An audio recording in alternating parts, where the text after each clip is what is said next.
This is Big Island Video News for Aloha Friday, August 3rd, 2012. I'm Stephanie Salazar. The Aina Pono project in Pahala is going back before the Hawaii Public Utilities Commission. The Hawaii Electric Light Company asked the Hawaii Public Utilities Commission on Tuesday for approval of a new biofuel supply contract with Aina Pono.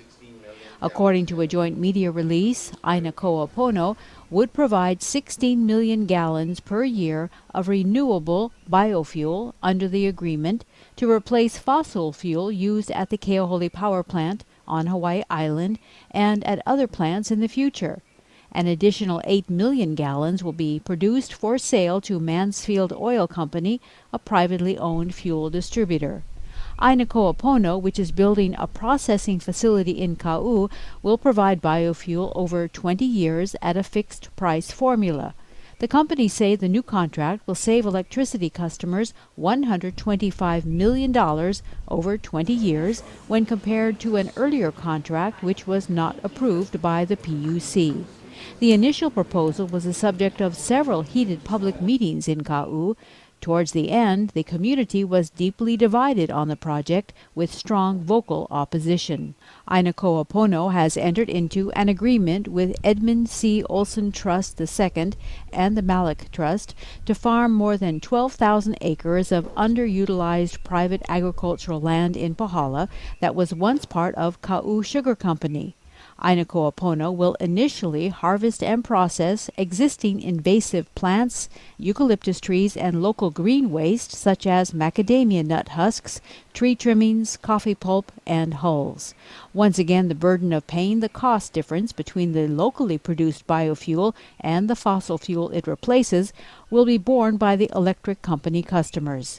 If the proposed surcharge were in place in 2015, the estimated incremental cost spread among Hawaii Island and Oahu customers, based on fuel price projections, could be about 0.2 cents or from 84 cents to $1 per month for a residential bill of 500 to 600 kilowatt hours. The media release promises the surcharge would not begin until Aina Pono begins deliveries of biofuel and will decrease over time as petroleum diesel prices rise. A quick message from U.S. Army Garrison Pohakuloa. Weekend hunting is suspended indefinitely at Pohakuloa training area due to the many troop training rotations here in the coming months. The PTA command team will monitor the training schedule and, if there is a lull in training, may open selected areas for bow hunting of mammals. The U.S. Army Garrison says it regrets any inconvenience this may cause to hunters and are grateful for their patience. They also say check the PTA website and Twitter feeds for updates. A 21-year-old Kealakekua man has died after he rear-ended a moped while driving a station wagon overturning at the intersection of Kealakekua Parkway and Anikeohokalole Highway. Police say the victim, who is not named in the media release, was operating a 1995 Honda station wagon and traveling eastbound on Kealakekua Parkway on Wednesday when he rear-ended a moped at the intersection of Anikeohokalole Highway. He swerved to the right and struck a fire hydrant, light pole, and sign, and then overturned.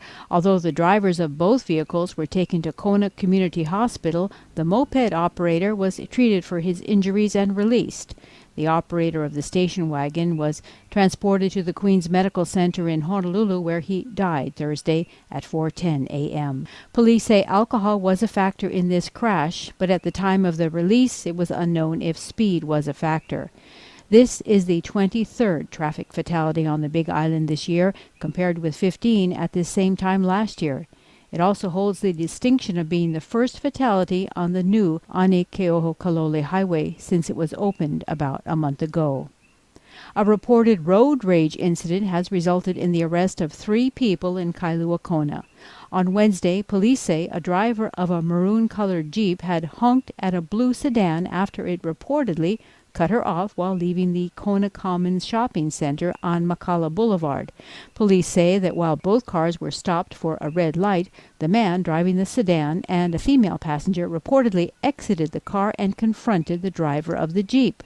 After the confrontation, the Jeep had damage to the passenger door, and the woman from the sedan had a small puncture wound to her forehead.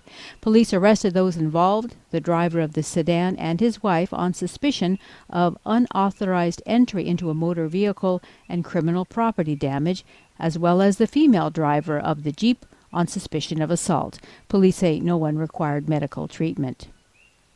Police say this man, 22-year-old Jesse Travis Raslton, has been arrested again for driving a stolen car. Police say Raslton was out on bail last month for driving another stolen car. An off-duty Honoka'a police officer caught Raslton in the act on Wednesday morning. He was seen recklessly driving a Honda Accord on Highway 19 that was reportedly stolen from a Waimea shopping center earlier in the day. Raslton ditched the car off the highway and fled on foot. Police nabbed him on Plumeria Street in Honoka'a a few hours later. Now, Raslton faces a new slate of charges and is being held in lieu of $31,000 bail. His bail for his first stolen car arrest was $2,000. The largest orchid show in the state will reach a significant milestone this year, and it's getting a boost with a county government designation. The 60th annual Hilo Orchid Society show will be held at the Edith Kanakaole Stadium on the weekend of August 3rd through the 5th, Orchid Week, as proclaimed by Mayor Billy Kanoy. The mayor issued the proclamation in recognition of the value orchids have to the people, culture, and economy of the county of Hawaii. The orchid show is the largest in the state and is sanctioned by the American Orchid Society. The orchids will be judged by American Orchid Society accredited judges. Ribbon judging of the orchid plants will be also conducted by the Hilo Orchid Society members. Hours of the show are 9 a.m. to 6 p.m. on Friday, August 3rd, 9 a.m. to 5 p.m. on Saturday, August 4th, and 10 a.m. to 2 p.m. on Sunday, August 5th. Daily admission is a $5 donation, with keiki ages 12 and under admitted free. For more information, call 333-1852 or visit hiloorchidsociety.org.